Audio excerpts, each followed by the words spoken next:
परमात्मा जो भी अपना ज्ञान देते हैं, ज्ञान सुनाते हैं, ज्ञान मुरली हो, चाहे किसी भी तरीके के बीके भाई बहनों के द्वारा, टीचर बहनों के द्वारा या ज्ञान में चल रहे भाई बहनों के द्वारा, जो कुछ भी आपके पास तक ज्ञान, चाहे वो मोबाइल के द्वारा या किसी सेंटर में जाकर या मधुबन से या कहीं से भी, किसी भी तरह से, किसी भी निमित्त आत्मा से जब आपको ये ज्ञान मिलता है तो आपको सिर्फ और सिर्फ एक बात ध्यान रखनी है कि परमात्मा का कहना है कि मुझे याद करो, समय अब नहीं है विस्तार में जाने का और ना ही किसी बात पर क्वेश्चन मार्क लगाने का। परमात्मा सिर्फ और सिर्फ हर एक ज्ञान के वीडियो में, ऑडियो में, किसी भी तरीके से आप फेस टू फेस सुन रहे हैं या मधुबन में बैठ करके सुन रहे हैं, किसी भी जगह, किसी भी स्थान पर यदि आप परमात्मा का ज्ञान सुन रहे हैं तो परमात्मा के ज्ञान का निचोड़ सिर्फ इतना ही है। ईश्वर कहते हैं, मीठे बच्चे, सिर्फ मेरी याद में रहने के लिए मैंने इतना सारा विस्तार में ये ज्ञान फैलाया है। कारण क्योंकि आज के समय में किसी भी मनुष्य आत्मा का तन कब छूट जाए किसको भी पता नहीं है।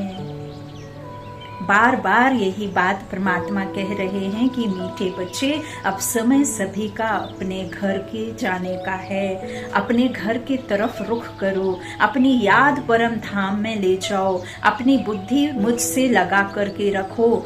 तो आपको किसी भी तरह का मन में संकल्प नहीं लाना है। हद में जो आपने शास्त्रों को पढ़ी, दंत कथाओं को सुनी, शिव पुराण, रामायण, महाभारत, गीता, जो भी आपने भक्ति में किया वो सब को अब आपको भूलना है कि हम नहा के पूजा करते थे, हम स्वच्छ वस्त्र पहनकर ईश्वर को याद करें, भजन कीर्तन में हम तन मन धन से लग जाएं, हम तभी पूजन कर सकते हैं। जब हमारे घर में झाड़ू पोछा हो जाए हम तभी परमात्मा की याद कर सकते हैं। जब हमारा शरीर स्वच्छ रहे, नहा धो करके, अच्छे साफ सुथरे कपड़े पहन करके, धुले हुए कपड़े पहन के।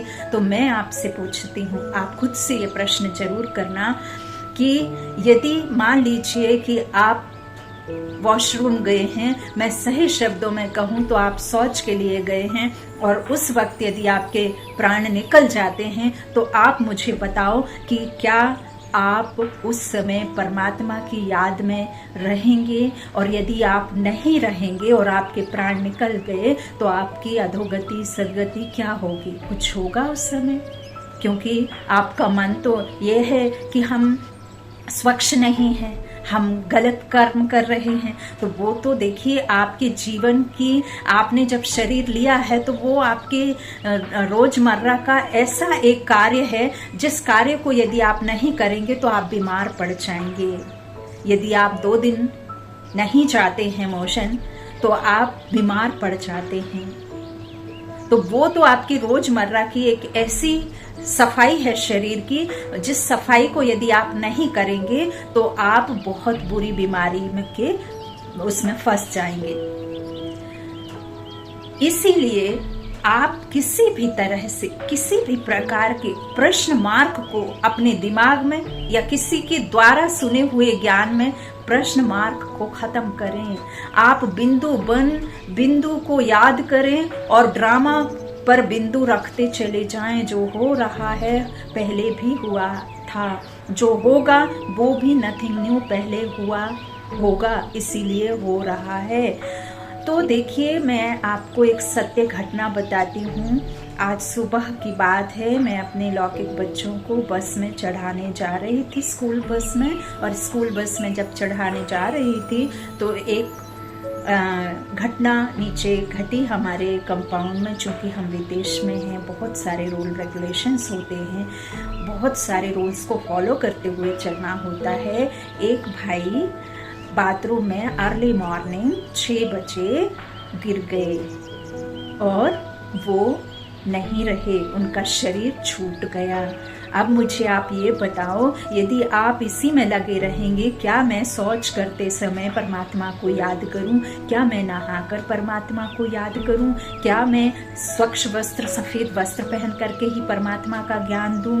या मैं ये बैच लगा नहीं पाई तो मैं सेवा ना करूं? या मैं किसी से ये कहूं कि आप बहुत बीमार हैं, आपको आए दिन सर्दी हो जाती है, आपको जो है बहुत सारे सांस की बीमारी होती है, आपको पानी सूट नहीं करता है, आप जल्दी बीमार पड़ जाते हैं। और मैं कहूँ कि नहीं परमात्मा को तो तभी आप याद कर सकते हैं जब आप नहाए, बिना नहाए धोए परमात्मा आपकी बात नहीं सुनेंगे। मैं आपसे पूछती हूँ, यदि आपकी बीमारी के चलते आप नहा नहीं पा रहे और परमात्मा की याद में नहीं है, और उसी दौरान यदि आपके शरीर से प्राण निकल गए, ये हंसा उड़ गया, तो आप फिर कहाँ जाएंगे? आपकी क्या गति होगी? परमात्मा कहते हैं, मीठे बच्चे, मुझे दुनिया के इस कर्म कांड से या इस संसार के किसी भी तरह की पढ़ाई से मुझे कोई ऑब्जेक्शन नहीं है, मुझे किसी से कोई किसी तरह की शिकायत नहीं है। आप किस भी परिस्थिति में हैं, किस भी समय में हैं, कैसे भी हैं, आप अंदर से कैसे हैं, मुझे वो मायने रखता है। आप अंतर मन से किसके लिए किस तरह की भावना रखते हैं, मेरे प्रति किस तरह की भावना रखते हैं, आप अपने विचारों में किस तरह की श्रेष्ठता रखते हैं, आपका चिंतन कैसा है, अशुभ है, शुभ है, या आप किस तरह का किसी के प्रति गंदी सोच रखते हैं, या आप विकारों में जा रहे हैं, गिर रहे हैं, वो मुझे इफेक्ट करता है। और मुझे भी इफेक्ट नहीं करता, वो आपको इफेक्ट करता है। यदि हमारे कुछ कर्म गलत हैं तो वो परमात्मा के ऊपर उसका असर नहीं पड़ेगा, आपके ऊपर असर पड़ेगा। तो विशेष ध्यान रखिए, आप किसी भी तरह का परमात्मा से रिलेटेड कोई भी ज्ञान की बात सुनते हैं, यदि आपको उनके उस निमित्त बने आत्मा के द्वारा परमात्मा का ज्ञान कुछ अजीब लगता है, कुछ आपको समझ नहीं आता है, तो आपको यदि उनकी कोई एक बात भी समझ में आती है तो आप उसे धारण करिए, बाकी छोड़ दीजिए। लेकिन आप क्वेश्चन मार्क मत लगाइए, क्वेश्चन मत करिए। क्वेश्चन तिरछा रहता है, और उसके लिए कहावत भी है कि कुत्ते की पूंछ को आप यदि पाइप में डाल करके सालों साल भी रखेंगे तो वो तिरछी ही निकलेगी। ये क्वेश्चन मार्क कभी सीधा नहीं होता। क्वेश्चन मत करिए। समय की पुकार कह रही है कि सिर्फ हर ज्ञान का निचोड़ है, हर बात का निचोड़ एक ही है कि परमात्मा को याद करना है, चाहे वो आप शास्त्रों के द्वारा याद करें और या चाहे किसी ज्ञान के द्वारा याद करें, या फिर आप अपनी आत्मा को पहचान लें, जान लें, समझ लें और परमात्मा को समझ लें, फिर याद करें। क्योंकि आपको सिर्फ और सिर्फ अभी अंतिम समय में हर किसी को सिर्फ एक ही बात का विशेष ध्यान रखना है, जोर देना है, अपनी आत्मा को, बुद्धि को साफ स्वच्छ रखना है। कुछ भी हो रहा है संसार में, किसी तरह की परमात्मा से आप शिकायत मत करिए। बार बार परमात्मा कह रहे हैं कि मीठे बच्चे, मैं पिता हूँ और पिता होने के नाते मैं तुम बच्चों को दुख नहीं देता हूँ। तुमने मुझे बहुत दुख दिए हैं। आप मुझे एक बात बताएं, यदि आपका पिता आपकी माँ के अलावा और किसी के साथ में यदि संबंध रखता है, घर घर में जाकर के बातें करता है, कुछ हरकतें खराब करता है, तो आप अपने पिता को क्या कहेंगे? क्या कहेंगे? ध्यान रखना, बहुत गोहा बात है ये, बहुत गंभीर पॉइंट है ये कि कैसा आप सोचेंगे अपने पिता के बारे में, किस तरह की सोच बनाएंगे आप अपने पिता के बारे में जब एक पिता अनेक माताओं से रिश्ता रखेंगे। आप उससे अच्छा कहेंगे? नहीं कहें। फिर आप अपने बेहद के बाप को, वो निराकार शिव परम पिता परमात्मा को आपने कैसे ठिक्कर पित्तर कच्च मच्छ 5 तत्वों में आपने आत्मा सो परमात्मा कह दिया। एक पिता को आपने हर कहीं ठोक दिया, हर कहीं।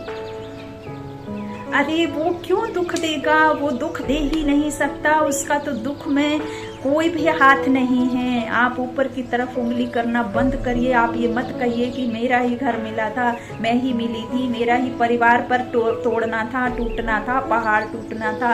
हे प्रभु, आप कौन सी दुनिया में भूले हुए हो? हम औरों को देख करके ऐसा समझते हैं जैसे मूवीज में, कोई सिनेमा में कोई सिने एक्टर कार्य करता है, कोई एक्टिंग करता है, तो हमें ऐसा लगता है कि इससे ज्यादा संसार में कोई सुखी नहीं है।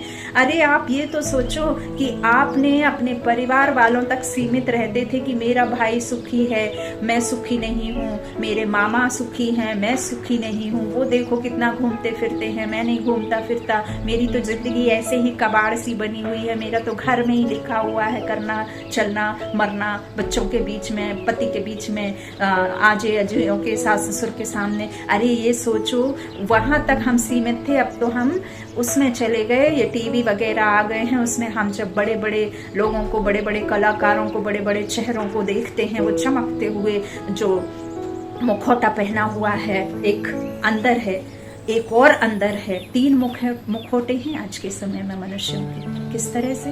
एक तो फेस को मेकअप से ढक रखा है, असली फेस का पता नहीं। फिर आपने जो एक अंदर सोच रखी है, वो जिसे आप बाहर कभी दिखा भी नहीं पाते हैं, क्योंकि आप तो सिर्फ और सिर्फ दिखावे में चल रहे हैं ना, दुनिया के लिए जी रहे हैं ना, अपने लिए तो आपने जीना छोड़ दिया है। दूसरों को देख करके हम ये सोचते हैं कि वो खुश होगा, और आप अपनी खुशी को गायब कर देते हैं उनको देख करके। और एक तो आत्मा का ज्ञान है ही बहुत मुट्ठी भर लोगों को, जैसे बाबा ने ब्राह्मण आत्माएं कहा है, तो वो आत्मा तक पहुंचने में तो उनको कितने जन्म लग जाएंगे। जो बच्चे बाबा की बिरादरी के हैं वो तो समझ लो कम से कम, जो परमात्मा को और आत्मा को समझ गए हैं वो तो कम से कम सही रीति चलो, वो तो कम से कम क्वेश्चन मार्क मत लगाओ, वो तो कम से कम दूसरों की खुशी में, कि कहते हैं ना कि मेरा गम कितना है, जब मैंने सामने वाले का गम देखा तो मुझसे उसका गम बड़ा था, है ना। आप यदि आप अपने अंदर की कोई दुख भरी बात कहेंगे तो सामने वाले की आपको कम से कम 50 दुख भरी बात सुनेंगे, उसकी बचपन की दुख की कहानियां उसको याद आ जाती हैं। आप रोने बैठे थे अपना दुख, सामने वाले ने रो दिया अपना दुख, तीसरा इकट्ठा हुआ तो उसने भी अपने इतने दुख बता दिए कि आपका दुख तो गुमसुम हो गया, चुपचाप बेचारा सुकड़ के बैठ गया।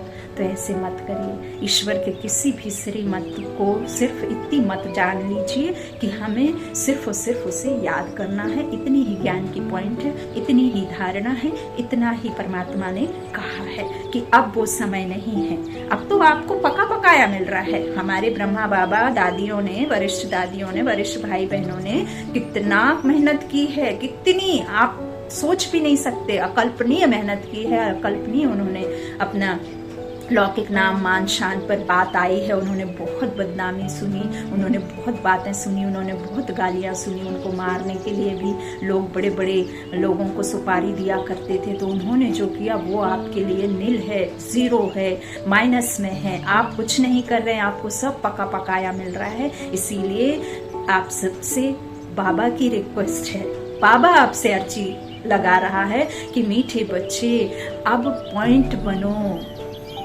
घर को याद करो, असली पिता को याद करो। ये मत पूछो कि मैं कैसे याद करूं, कहाँ याद करूं, कब याद करूं, और ये याद ऐसे करूं, वैसे करूं, फलाना करूं, ठिकाना करूं। नहीं, सिर्फ आप मुझे याद करो। तुम्हारे धन से, तुम्हारे ड्रेस से, तुम्हारे कुछ भी कर्म करने से मुझे कुछ नहीं। सिर्फ आत्मा को स्वच्छ रखो, मनसा वाचा कर्मणा। आप कर्म श्रेष्ठ करो, सब एक सार रहो ऊपर नीचे, और बस मेरी याद में रहो, तो तुम्हारी सदगति, मुक्ति, जीवन मुक्ति होगी। उम्मीद है आप हर एक पॉइंट को ऐसे ही देखेंगे। कौन क्या सुनाता है उससे आपको लेना देना नहीं, आपको किस बात की जरूरत है और उस पूरे ज्ञान में आपके लिए कौन सा पॉइंट जरूरी है, उस पॉइंट को आप धारणा करिए। बस इतना ही ज्ञान है। आचा ओम शांति।